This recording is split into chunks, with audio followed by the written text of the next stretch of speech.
Hello, hello, and welcome to Season 5 How to Play D&D, the explainer podcast of one experienced dungeon master. He's such a happy chappy. And one failed scriptwriter discuss D&D topics. My name is Kinsey, and my illustrious guest this week is Sam Pay. Hello, Sam. Hello, the young man Sturge himself, back from the elemental plane of Earth, here to talk Oh, about things that don't exist. it's his backstory. It's his That's backstory. where I'm from. I come from the Mudlands. That's it. This season, we are doing things slightly different. Our guests have selected an enemy from a list that I've supplied, and they are going to educate us as to why we should use these creatures. And of course, I Yes. will interrogate. People will see watching this series that Sam is on it quite a lot because Sam is a I love monster manual. monsters. Yeah, I that, love it. I go to every single night, I go to bed, I take out my little monster manual, I flick through it, and I yeah. dream sweetly of horrible little creatures. It's read to you. It's read to you before you go to sleep every day. Gary Gygax himself. Exactly. Okay, so this week's episode is on kobolds, correct? Yes.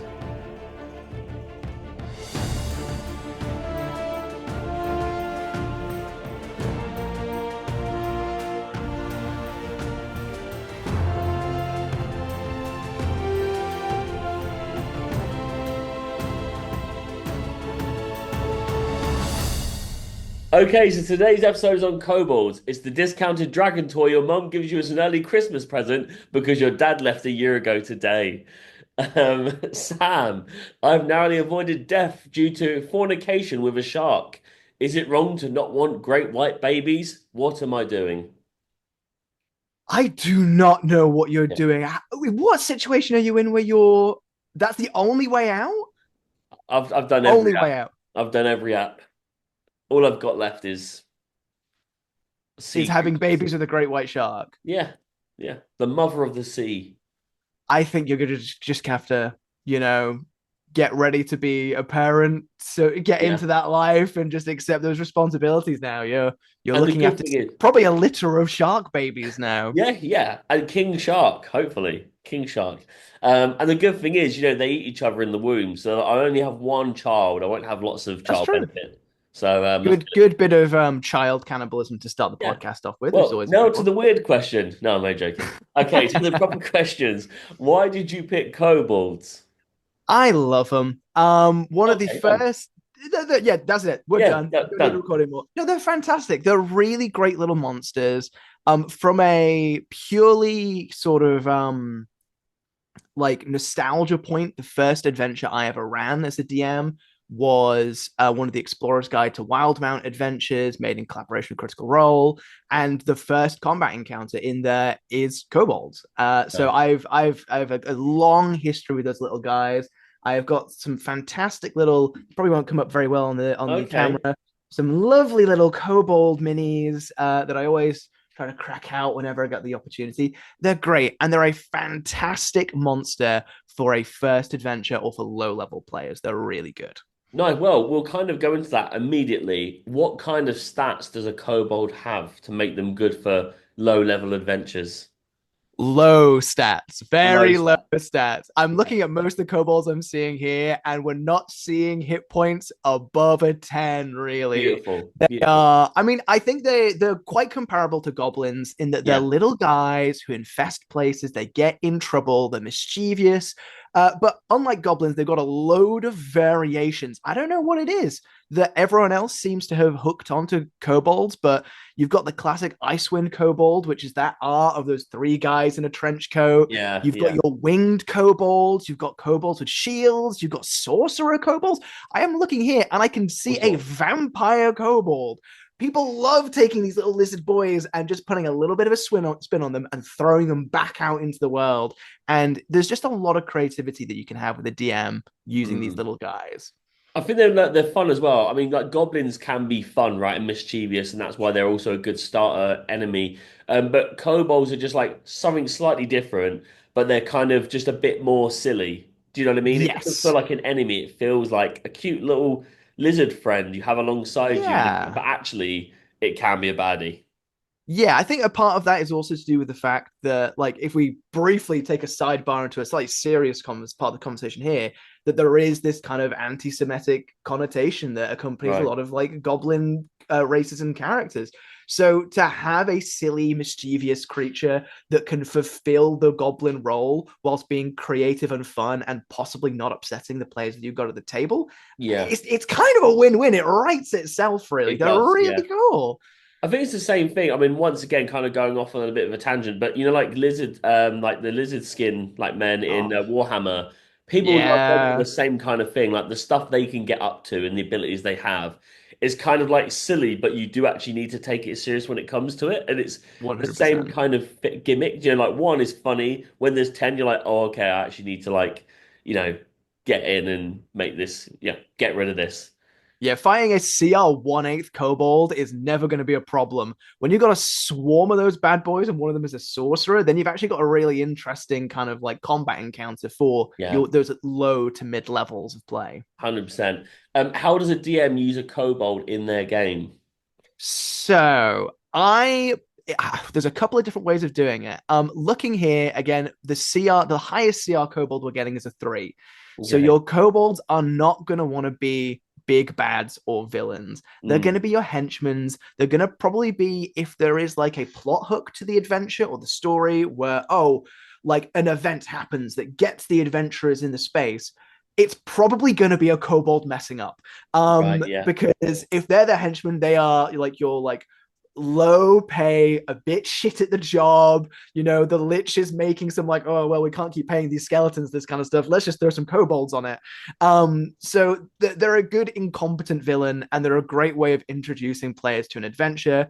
Like we said as well, they work really well in packs. I believe a lot of them have the pack tactics ability. Mm, So yeah. having just one kobold is never going to be a problem. Having a swarm of them though, you can play a quite fun mechanic there where it's like, hang on, we need to keep these guys separate on the battlefield, split them up or take them out. So that you don't get overwhelmed by them. It's like a rule of numbers with these guys with how many you should have in a battlefield. Yeah, and I think to be fair, what you just said about them, kind of like they mess up and whatnot. They've got so much character to them. They really make me think of like Team Rocket. Do you know what I mean? When they've got this Yeah. plan, you're kind of gonna love them, but you've got to get rid of them. This kind of situation where they're not crazy smart, but they're smart enough to turn. Like, you know, they Yes. can mislead or actually be helpful or really kind of know the situation and how they should deal with it, but then probably not be smart enough to like really commit. Do you know what I mean? They're probably just mischievous enough to start a plan and have the adventurers scuff up that plan for them, Yeah, which is yeah, really where you want an early level villain to sit. Where it's like, oh, yeah, they're gonna rob a definitely. bank, and it's like, you guys didn't even bring sacks of money to put the money in, did you? And they're like, no, Yeah, we didn't. It's like, okay. 100%. Yeah. Okay, can you give an example of when you used or encountered a kobold? Yes, I can. So we're going to go back to this first encounter. It's a wonderful adventure from Explorer's Guide to Wildmount. I believe it's called Dangerous Designs, is the first encounter you meet these kobolds in. All credit to the writers of that book for coming up with this encounter idea because it is fabulous. Basically, what happens is your adventurers are walking through the town of Huppadook, and as they're going about their business, the nearby prison explodes. And out from the open ruin of the prison comes a prisoner running free, accompanied by a group of cloaked kobolds. It's great. That's just an amazing way to start a combat encounter. You're thrust right into it. But the thing that makes that combat encounter so fun is that specifically these little guys have a horrible mechanic where when they die, they explode. I think Beautiful. in the lore of the session, they've got like grenades implanted inside of them. So when they hit 0 hit points, they just detonate. And that again is a really fun mechanic. Having these little guys who you just like very easily like splatter as a barbarian or Mm, paste up against a wall with a magic missile, then that monster turns around and detonates and explodes on you. It is a great little bit of play, really, really fun, and really makes really made the party that I was playing with think about where they were spacing themselves and how they could even use these detonating little lizard guys to their own advantage, nice. stacking them near their friends to get them to die and then blow up their own mates. Really, really fun. Again, whenever you're doing kobolds, you want wacky hijinks like that. Where it's like, oh, Yeah. this guy's gonna explode. Yeah, you can always be disappointed that there isn't something unexpected. You know what I Yes. mean? Where they're one of those enemies where when you come across them, you're kind of like, if they just do what every other enemy does, they're not really kobolds. Do you know what I mean? You No, expect something a bit like deranged to happen. definitely. Okay. What's on that? It's also making me think of the three hyenas in Lion King.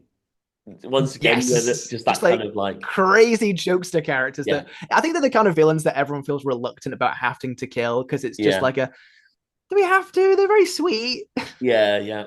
Okay, last question. What's your least favorite enemy in D&D as of this moment? Oh my god! As of this moment, We've got a few of these to come in these we episodes, so do. I'm gonna have it's to think of challenging. monsters that I don't like playing, and I've already used my get out of jail free card with the how terrible just any humanoid is. Yeah. I'm trying to think if there's any stat blocks I've run into really recently that I've tried using and they were just Hmm. dog shit. I had a Um difficult one. I mean, you obviously still answer the question, but I had a difficult one recently where I'm running kind of like a mirror prison, and lots of enemies that kind of reflective of the players and people they know from their backstories. But all of the kind of like enemies I've come across, whether they're in the monster manual or they're homebrewed, they actually never really have traits that make them kind of literally a reflection or a mirror. They kind of like do hardened things yeah. like glass. They kind of do a couple like they might be every damage is like sharp because it's a mirror, but they never really get into the idea that you could the stat block should actually be the enemy they're fighting, which is the player, as a reflection. And these kind of things where you go, it's perfect wordplay, but I've not come across anything that's really done that yet that I've been chasing.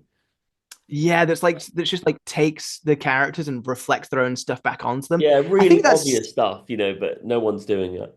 I feel like that would just you'd have to just kind of like take that and you'd have to kind of homebrew a mechanic in for that to make it Mm, work because it is like a oh you got to figure out what your characters have and it's a very involved yeah. way of doing something. I'm going to turn around. I hate planetars.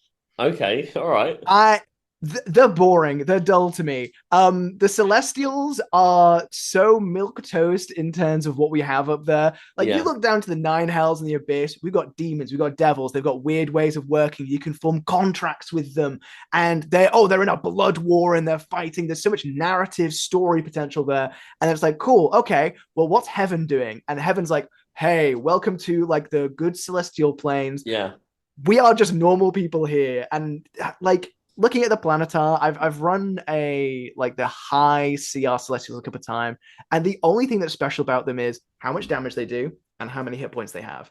yeah, And beyond that, they are I'm maybe copping out again. They're just winged guys. Like they don't have a cool thing. And I think I always struggle when I'm running a stat block that is good aligned mm, because again there's a motivation of how you get a good aligned monster into a combat with what's probably going to be good aligned players but also usually good in D&D equals boring in terms of villains. a It's like hundred there's percent. not a lot of motivation as to why they're doing things other than it's for the greater good or Yeah, they're serving a god. Like that feels it feels like angels, planetars, celestials, they can't be selfish.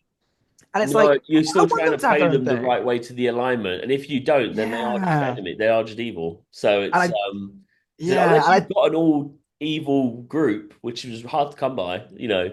a bit Um, hard to come by. And even then, you're going to struggle with the fact that it's going to be an uninteresting boss fight. Like yeah, you're going to have like a CR 20 something monster kicking around. And it's like, what does it do this turn?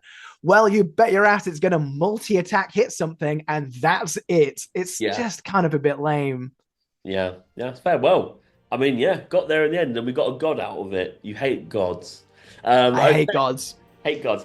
Today's adventure is sadly coming to a close. We're back in next week with the topic: How many dinosaurs cashed in their ices before the big day occurred?